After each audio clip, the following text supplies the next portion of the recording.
आज रेवाड़ी पहुंचे कैबिनेट मंत्री विपुल गोयल ने कांग्रेस द्वारा पेंशन काटने के आरोपों पर जोरदार पलटवार किया।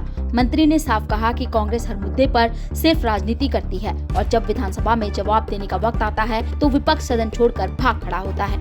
उन्होंने स्पष्ट किया कि पेंशन से जुड़ा जो भी भ्रम फैलाया जा रहा है उसका विस्तृत जवाब सरकार विधानसभा के पटल पर रखेगी। कांग्रेस के पास कहने करने के लिए कुछ भी नहीं है। अरे भाई, जो भारतीय जनता पार्टी की सरकार है उसने उस क्राइटेरिया को बढ़ाने का काम किया है, 3 लाख तक ले गए। उसके बाद भी जो लोग उसके अंदर लायबल होंगे, जो लोग उसमें पात्र होंगे, उन्हीं को तो पेंशन देने का काम होगा। अगर किसी की गलती हो तो उसको करेक्शन करने के लिए तैयार है।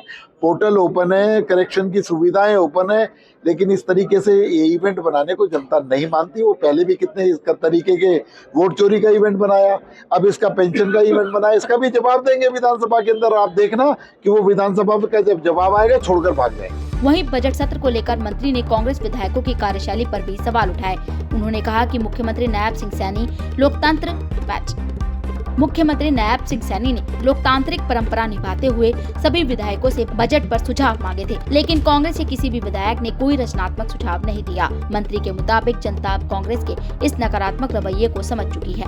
वहीं विपुल गोयल ने नगर निगम चुनाव को लेकर भी अपनी प्रतिक्रिया दी। बजट सत्र के अंदर मैं पहली बात विपक्ष की भूमिका बताता हूँ कि माननीय मुख्यमंत्री जी ने जब बजट पर सजेशन लिए और इतने सारे सेगमेंट से, बुजुर्गों से, नौजवानों से, व्यापारी से, खिलाड़ी से, जो चुने हुए प्रतिनिधि हैं, जितने भी पार्षद हैं, उनसे सबसे फीडबैक लेकर ये कहा कि ये जो बजट है, आने वाला बजट है 2026 का, ये हरियाणा सरकार का बजट ना होकर 2 करोड़ 80 लाख हरियाणवी लोगों का बजट होना चाहिए। लेकिन उसके लिए विपक्ष से लेकर पक्ष के सभी 90 के 90 एमएलए को आमंत्रित किया गया कि आप अपने अपने सजेशन दीजिए। आपको जानकर हैरानी होगी, एक भी विपक्ष का व्यक्ति नहीं आया, लेकिन जिस दिन बजट होगा उसे कहा गया, बुलाया गया कि अपने सजेशन दीजिए।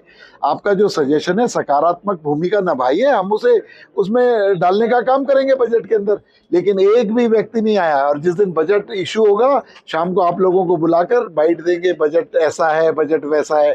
तो इसलिए गैर जिम्मेदाराना रवैया है विपक्ष का और जनता अच्छे तरीके से देख रही है। नगर निकाय चुनाव जो हो रहे हैं आप देखेंगे, रेवाड़ी के अंदर पिछले दिनों में कितने सारे काम हुए हैं। और मुझे लग रहा है कि रेवाड़ी की जो जनता है अब अगेन जो तीसरी जो सरकार है, छोटी सरकार है, वो कमल खिलाने का काम करेगी और भारतीय जनता पार्टी की छोटी सरकार यहाँ पर परिषद के अंदर बनने जा रही है। देखिए, अब तो जो सारा का सारा सरकार तैयार है। सरकार ने चुनाव आयोग को अपना भेज दिया है कि सहमति पत्र कि हम लोग तैयार हैं, चुनाव कराइए, डेट दीजिए। अब कभी भी किसी भी दिन चुनाव आयोग प्रेस कॉन्फ्रेंस करके डेट सुनिश्चित कर दी। आपको बता दें कि रेवाड़ी में ग्रीवियंस बैठक के दौरान मंत्री ने स्थानीय भ्रष्टाचार के मामलों पर भी कड़ा रुख अपनाया। अवैतनिक छुट्टी के बावजूद वेतन लेने के मामले में उन्होंने जांच के आदेश दिए हैं। साथ ही धारूहेड़ा में प्रॉपर्टी एक्ट के विवादित मामले पर भी अधिकारियों की क्लास लगाई। वहीं नगर निगम चुनाव पर उन्होंने संकेत दिया कि सरकार की ओर से चुनाव आयोग को हरी झंडी दे दी गई है और जल्दी ही तारीखों का ऐलान हो सकता है।